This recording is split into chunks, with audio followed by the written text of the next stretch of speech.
Hello everyone, I'm going to be doing a recipe today. I'm doing spaghetti bolognese, but I'm going to cook the spaghetti separately. So this is just what I do with the bolognese. With the spaghetti, I always serve it. I always cook it within the last 10 minutes and then add it to. Then I add the bolognese to the spaghetti for a single serving. So I've already added 5% lean mince, 500 grams worth. I've added 4 cloves of crushed garlic, and I've also added a few little stems of basil.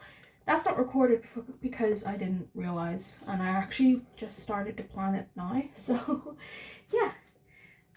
So I'm gonna also add, this is about 160 grams of onions, white onion. So I'm gonna add that. I'm going to then add some carrot and mushroom. I used chestnut mushrooms. I just chopped in this chopper. I'm using 4 mushrooms and 3 carrots. I would also add some celery to this, but when my Tesco order came yesterday, they didn't actually have any celery. So I would add celery to this for sure, definitely, just for the flavor. I'm gonna mix this up a little bit. Should have used the slightly smaller chopper, but I did not for the carrots, but it's okay. The carrots are a little big, but it's fine. I'm gonna add 2 cans of chopped tomatoes. Trying to get as much out as possible. These are the Napolina ones. These ones are just my favorite brand because they still taste like tomatoes and they're very, very red, which means they were used when they were ripe. So it helps to make the pasta sauce red, not orange. So if anybody if you've ever made your own pasta sauce and you're wondering why the pasta sauce is orange, it's because the tomatoes are not ripe enough. And then I'm going to add 2 tablespoons of tomato puree. So I'm just taking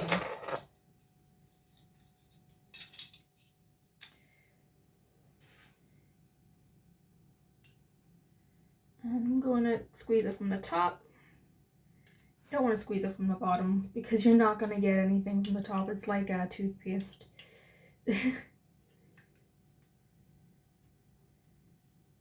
Because I had the last bit of tomato paste a couple of days ago and I cut the top bit off to get this bit because I just squeezed it like this, and you shouldn't really do that because you're gonna trap all of the tomato puree at the top there. Okay, I'm gonna mix this up again. And I am using a slow cooker.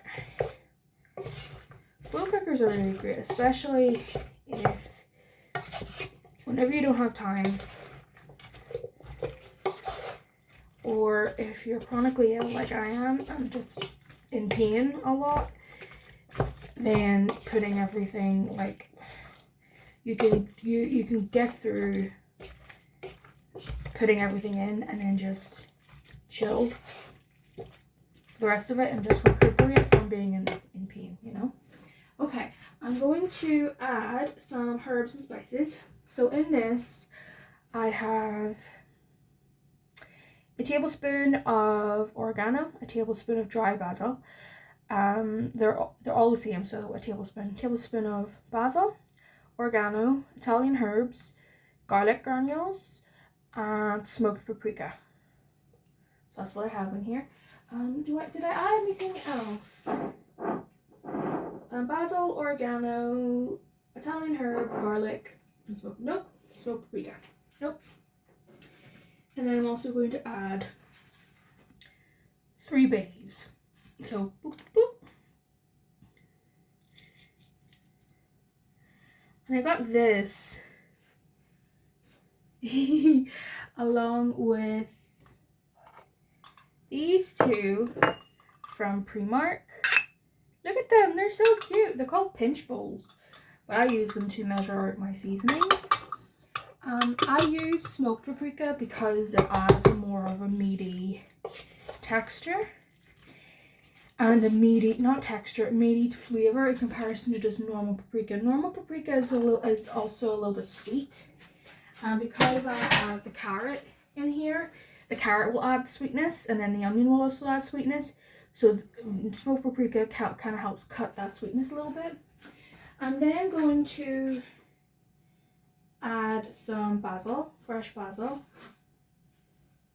just a handful of fresh basil, and then I'm going to reinforce it at the end with fresh basil again.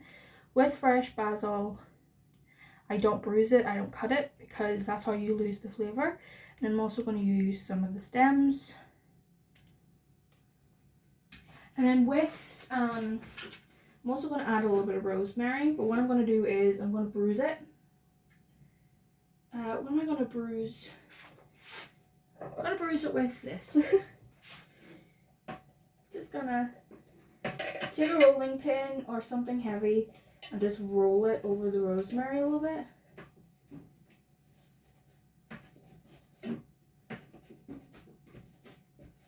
Like so. With rosemary, if you bruise it, it actually helps bring out the flavour. While with basil, if you bruise it or cut it, you actually end up losing flavour. That's what I've noticed, but yeah. So 3 sprigs of rosemary. Blop. And we're going to add a little bit of water to this. I'm going to do about 1/3 of a cup. This is also where you could add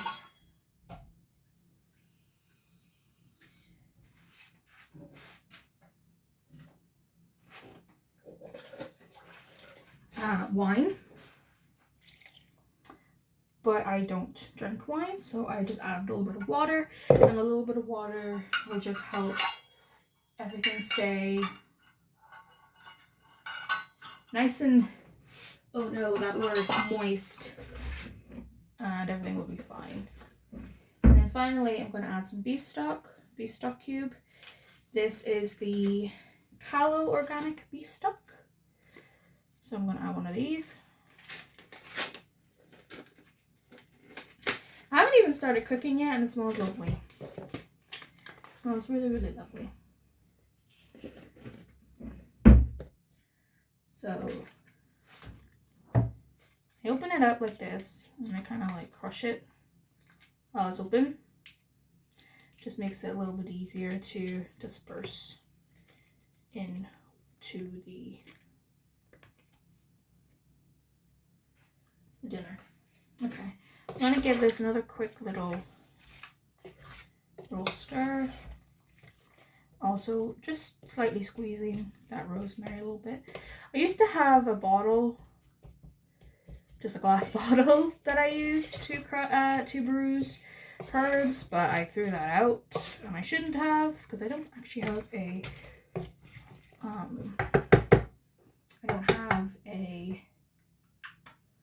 rolling pin, unfortunately. But yeah, so pretty much done. What we're gonna do now is put the lid on. So let me show you what it looks like. So this is what it looks like. Let me turn the, so that's what it looks like. We're going to put this on. I'm going to put this on high for 6 hours.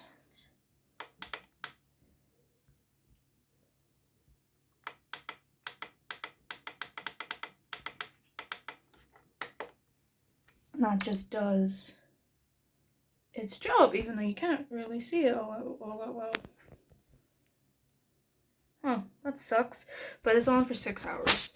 So yeah, that is just a really quick, that's how I make my spag bowl. I hope you enjoyed it.